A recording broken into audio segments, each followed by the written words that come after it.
Ladies and gentlemen, it is great to be back at ARC. If we haven't met, my name is Konstantin. I was born in Soviet Russia, and I moved here when I was a teenager. I love this country, and I say so publicly, which is how you know I still haven't integrated into British culture. Last time we were here, you might remember I opened my speech with this quote from Alexander Solzhenitsyn. I bring it up because it's still true. But also because one of my many critics after my speech claimed that in quoting Solzhenitsyn in this way, I was comparing myself to him. Now, this is of course ridiculous. Alexander Solzhenitsyn spent years in a hard labor camp where he endured a starvation diet, brutal punishments, and a complete deprivation of his liberty. I went to a British boarding school. That's where the similarities end. So, what has happened since we were last here? Well, on the positives, let's call it what it is. The tide is turning.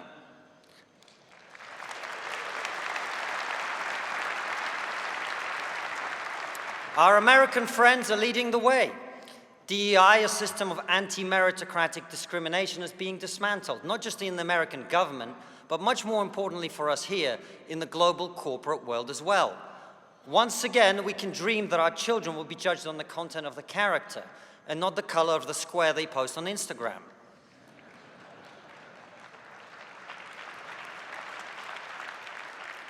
Government profligacy and corruption is being exposed on an industrial scale. Those may not be perfect, but according to one report, USAID gave $3 million to a rapper in Gaza who makes anti-Semitic songs. Now, whatever your politics, we can all agree that's a waste of taxpayers' money. Kanye West would have done it for free.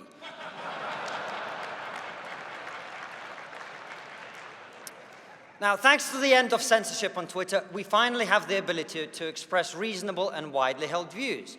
Because of this, other social media companies are now fearful of being too aggressive in their censorship too. Now, it's true, we haven't yet won the argument on freedom of speech here in Europe. I thought the most hilarious example of this was last week, when J.D. Vance gave a speech in Munich in which he criticized European leaders for trying to shut down speech that they don't like. The reaction? A German politician stood up and went, "This is unacceptable!"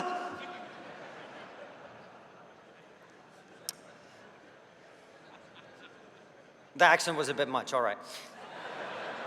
So that's the positives, but there's been a lot of bad too. I mean, if you want to understand how bad the crime problem's become in Britain, British people used to deal with crime by moving the criminals to Australia. Now British people deal with crime by moving to Australia.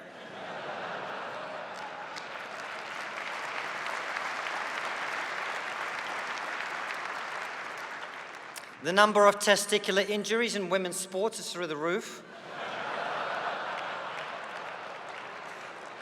I don't think this is a laughing matter. We can all agree women's safety is incredibly important, which is why we must do a much better job of protecting their balls.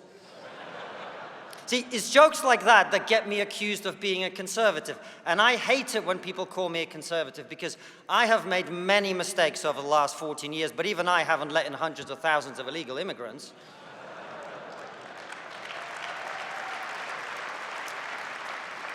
I'm not being rude. I am grateful to the Conservative Party. They have achieved the unachievable. There is now a consensus in this country on that issue.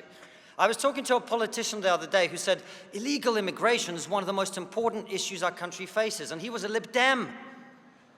And look, I know it's hard to say anything about that issue without being put in the bigger box. So let me just say, I empathize with and totally understand the motivations of the people who come here across the English Channel on smoke boats.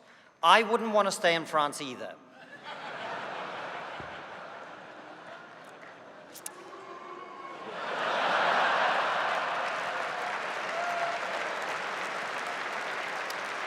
See, I lied. I have integrated into British culture. But look, I also hate it when people call me a conservative because it shows that they're missing my point. I don't believe that Western values and the societies they created are great because of an ideology or because of party affiliation. I believe our values and our societies are great because I've got eyes. When I look at the fact that millions of people risk their lives to come here every year and no one is going the other way, that tells a story, doesn't it? I know there's a lot of frustration with the state of this country and much of the Western world, but let's keep things in perspective. Of all the things that human beings have invented over the last 200 years, our culture and its values are responsible for most of them. I'm not saying we have a monopoly on genius. There are exceptions, like COVID. That was invented in China. Oh, it's controversial. Look, I know it's a controversial joke. In my defense, it's not a joke. COVID was clearly a Chinese virus. Hardworking, made on the cheap, and very good at multiplying.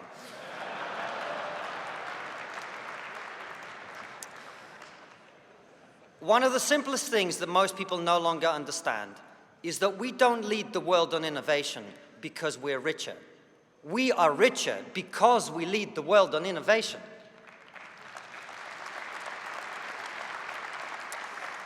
But all of this is at risk because we're in danger of forgetting how we got here. Do you know what this is? That's just a photo of me on the screen. All right. Can you see it? It's behind me. All right, it's like pantomime here. It's a plane made out of wood. Why would you make a plane out of wood? Well, during World War II, both Japan and the US used small islands in the Pacific to supply their armies. In exchange for occupying these islands, they provided the tribes who lived there with food, clothing, and medical supplies.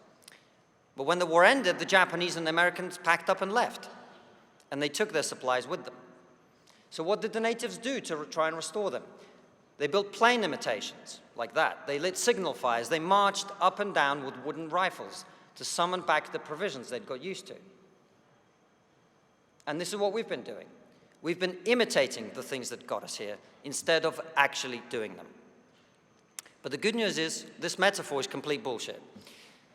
The success whose fruit we enjoy was not created by a more advanced foreign civilization. It was achieved by our grandparents and their grandparents before them. A better metaphor would be the one Philippa used when she opened this conference, thereby ruining my speech.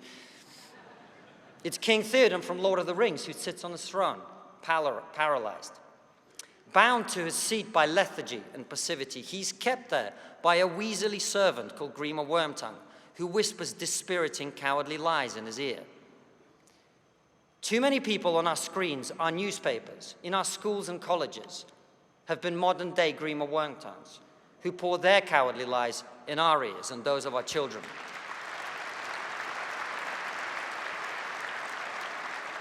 If Grima was alive today, he'd have his own column in The Guardian. We need to admit something very unpleasant. We have been lied to.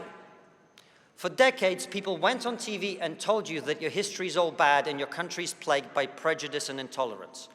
I have debated these people many times, and I always ask them the same question. If you were a woman or an ethnic minority or someone who was spirit, gender, or whatever, where would you rather live than the West? And none of them ever answer, because we all know the answer. We are being accused of performing terribly on the very things we lead the world in.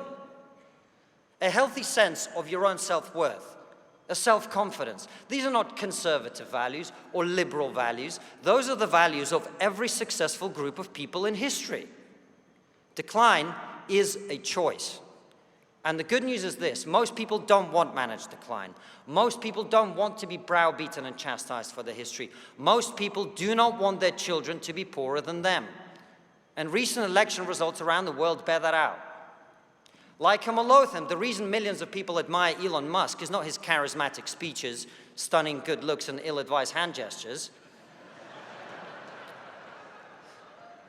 They admire him because he builds big things, and in doing so, reminds us that we are meant to reach for the stars.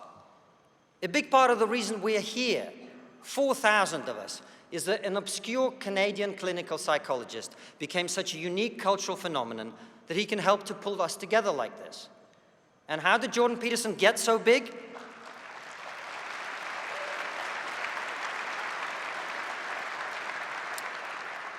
How did he get so big? He reminded us of something that human beings have known for millennia, that if you adopt the attitude that honesty is better than lies, that responsibility is better than blame, and that strength is better than weakness, your life will get better.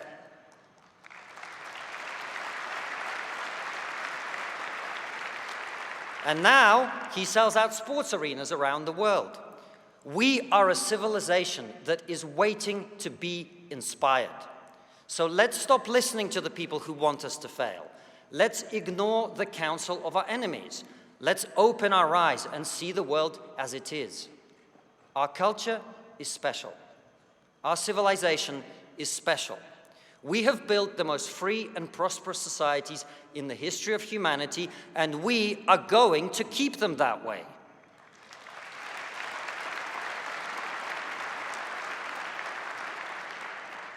But to do so, we're going to have to win the arguments. Many of them we've been talking about in the last 3 days. On free speech, we've allowed ourselves to be backed into a corner. The attack line against us is that we want to return to some crueler time when people could be mean and nasty. But the truth is, we don't believe in free speech because we want to go back to the past. We believe in free speech because we know that without it, we can't get to the future. We need to speak freely in order to think freely, and if we can't think freely, we won't move forward. Free speech is not a right-wing value or a left-wing value, it's a Western value.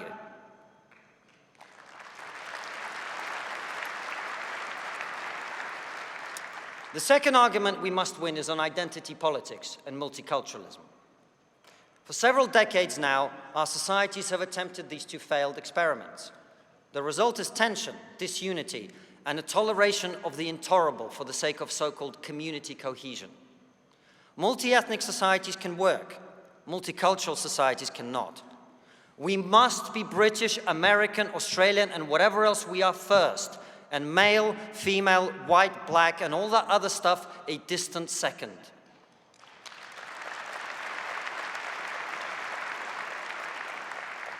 And the final argument we must win is about whether human beings are good. In 1968, Paul Ehrlich published The Population Bomb, in which he argued that human population growth was about to outstrip food supplies, leading to mass starvation, societal collapse, and the need for drastic measures to control population growth. None of this happened. He was completely wrong, but the ideas live on unaffected in the minds of our political and media elites. At the core of the net zero agenda is a fundamental sense that human beings are a pestilence on the planet, that if only we could stop them reproducing and encourage them to die out peacefully, the planet would finally be safe. This has become so ingrained that many people now say they will not have children because of climate concerns. We must never get used to this because it represents a grotesque moral inversion. The birth of a child is a universally celebrated thing. And at a cultural level, any successful civilization would see more of itself being created as an unalloyed good. What do you imagine happens to civilizations that don't? So we must say, without apology, the solution to climate change can't be poverty. Before the Industrial Revolution, nearly 40% of children died before they hit puberty. That means 2 of the 5 people next to you would be dead right now. Now, there are a lot of people outside this room who'd be happy about that. My point is, the promise of that better tomorrow is not just a nice thing to have. It's the debt we owe our children. We have to make energy cleaner, yes, but we also have to make it as cheap and abundant as possible. And once we in Europe win that argument, we will finally have the one thing that's been missing, an economic vision that can inspire people to believe that the future will be better than the past.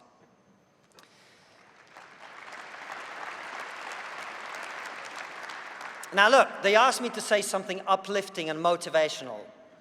I'm Russian, Ukrainian, British, and a little bit Jewish. Those are not 4 groups of people that are known for their optimism and joie de vivre. But let me share with you the most inspiring thing that anyone's ever told me. You're going to die.